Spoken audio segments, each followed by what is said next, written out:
위대한 철학자 니케를 미치게 만든 여자. 여자를 만나러 가나? 그렇다면 채찍을 잊지 마라. 인류 역사상 가장 위대한 철학자로 꼽히는 프리드리히 니체가 남긴 이 서늘한 명언 뒤에는 전 세계를 충격에 빠뜨린 한 장의 실화 사진이 숨겨져 있습니다. 한 젊은 여인이 마차 위에서 채찍을 들고 있고 그 마차를 말처럼 끌고 있는 남자는 다름 아닌 철학자 니체였습니다. 당대 유럽의 가장 천재적인 지성들, 철학자 니체, 시인 릴케, 정신분석학자 프로이트의 심장을 통째로 쥐고 흔들며 그들을 미치도록 절절매게 만들었던 치명적인 여인. 그녀는 과연 천재들을 파멸로 몰고 간 희대의 악녀였을까요? 아니면 시대를 앞서간 독보적인 천재였을까요? 유럽 역사를 뒤흔든 가장 매혹적인 스캔들의 주인공 루 살로메의 숨겨진 비하인드 스토리 속으로 온두리 월드 스토리가 지금 안내합니다. 억압된 유년 시절과 17세에 마주한 충격적인 첫사랑. 도대체 그녀는 어떤 성장 과정을 거쳤기에 당대 최고의 천재들을 소나기에 쥐고 흔드는 독보적인 인물이 되었을까요? 이 치명적인 여인의 비밀을 풀기 위해서는 그녀가 자라온 차갑고 엄격했던 유년 시절로 거슬러 올라가야 합니다. 1861년 러시아 상트페테르부르크. 루 살로메는 러시아 황제마저도 함부로 대하지 못했던 막강한 권력의 귀족이자 군 장성이었던 아버지와 엄격한 귀족 가문의 어머니 사이에서 고명딸로 태어났습니다. 위로 오빠만 5명이었던 집안에서 그녀는 황실 못지않은 최고의 부유함과 엘리트 교육을 받으며 자라났죠. 하지만 화려한 저택 안에서 어린 루가 마주한 현실은 숨막히는 감옥과 같았습니다. 아버지는 군대식의 엄격한 규율로 집안을 통제했고 보수적이었던 어머니는 루에게 여자란 자고로 얌전하게 자라 좋은 가문에 시집가서 남편을 내조하는 것이 최고의 미덕이라며 끊임없이 현모양처의 삶을 강요했습니다.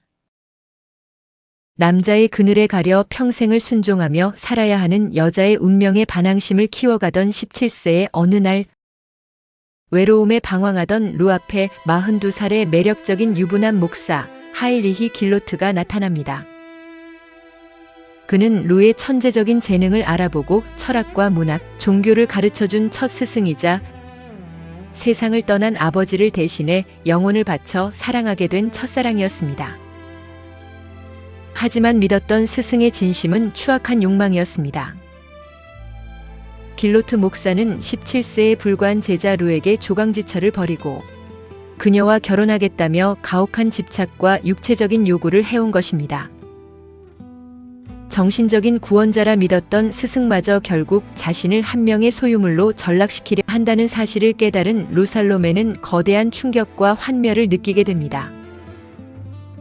결국 그녀는 길로트 목사를 단칼에 잘라내고 어머니의 거센 반대를 뿌리친 채 홀로 스위스 취리히 대학으로 유학을 떠나버립니다. 이 유년 시절의 엄격한 가문과 첫사랑에게 당한 잔인한 배신의 상처는 그녀의 가슴 속에 단 하나의 철칙을 날카롭게 새겨넣게 됩니다. 나는 그 어떤 남자에게도 지배당하지 않겠다. 내 영혼의 주인은 오직 나 자신뿐이다. 니체의 영혼을 박살낸 첫 번째 청혼. 그렇게 세상이 정해놓은 여자라는 각본을 던져버리고 도끼 어린 천재로 거듭난 21살의 루 살로메. 그녀가 운명의 땅 이탈리아 로마로 향했을 때 그녀의 앞에 나타난 첫 번째 남자가 바로 철학자 프리드리히 니체였습니다.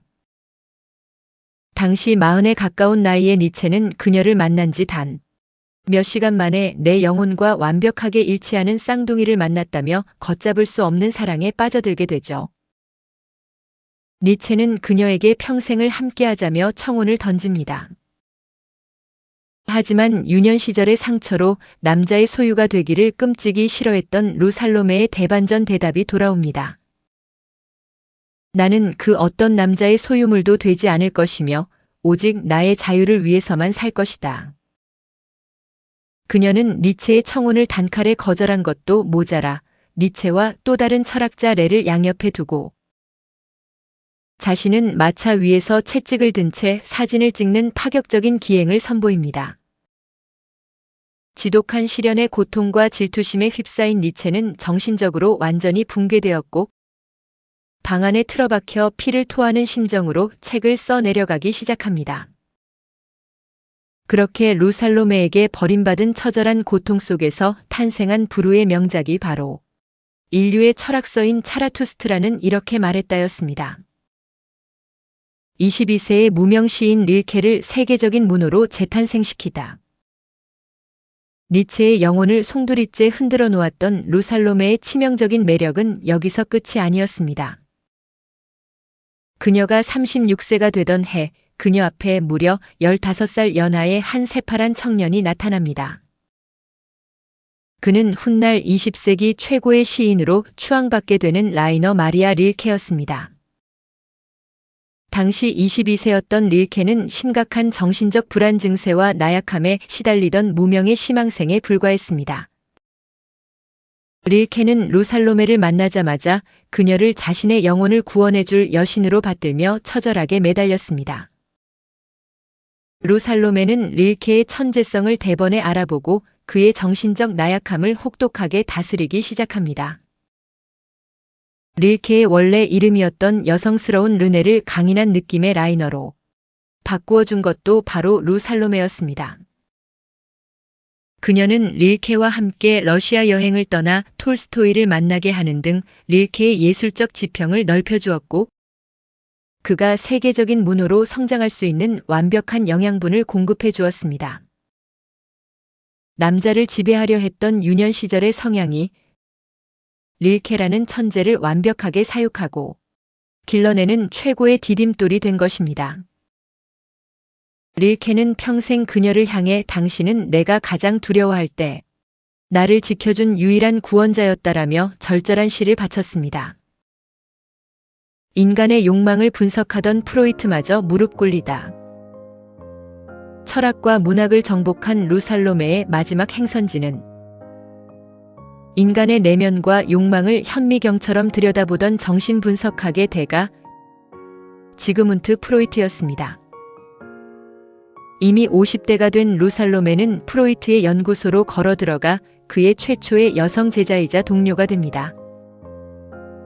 인간의 무의식과 본능을 분석하며 세상의 모든 인간을 꿰뚫어 보던 프로이트였지만 루살로메라는 인물 앞에서는 지독한 경외심을 느꼈습니다.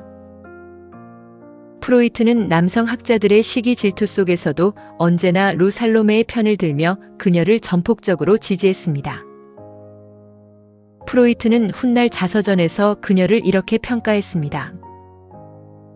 그녀는 자신에게 다가오는 모든 남성을 파멸시키는 것처럼 보였지만 사실은 그들에게 가장 위대한 예술적 영감을 안겨다 준 유일한 존재였다. 그녀를 만난 사람은 누구나 그녀의 강렬한 진실함에 압도당할 수밖에 없다. 당대 유럽을 지배하던 위대한 3명의 천재들이 모두 한 여자의 품 안에서 울고 웃으며 그녀의 인정만을 갈구했던 것입니다. 세상의 눈은 그들을 매혹하고 상처 주었던 루살로메를 향해 희대의 판무파탈 혹은 남자들의 영혼을 사냥한 악녀라는 자극적인 꼬리표를 붙이기도 합니다. 하지만 그녀는 단 한 번도 남자를 유혹하기 위해 가식적인 행동을 한 적이 없었습니다. 그녀는 그저 유년 시절 자신을 가두려 했던 세상의 벽에 맞서 남성의 소유물이나 아내라는 각본에 갇히기를 거부하고 오직 자기 자신의 주체적인 삶과 지성을 지키기 위해 당당하게 나아갔을 뿐이었습니다. 유럽 최고의 천재들을 무릎 꿇리고 그들이 인류 역사에 남을 위대한 걸작을 쏟아내도록 만든 보이지 않는 손 루살로메. 남성 중심의 가혹한 시대적 편견 속에서도 그 누구에게도 길들여지지 않은 채 오직 루살로메라는 이름 석자로 당당하게 역사의 발자취를 남긴 그녀의 매혹적인 서사는 오늘날 우리에게도 깊은 감탄과 전율을 선사합니다. 지금까지 온두리 월드 스토리였습니다.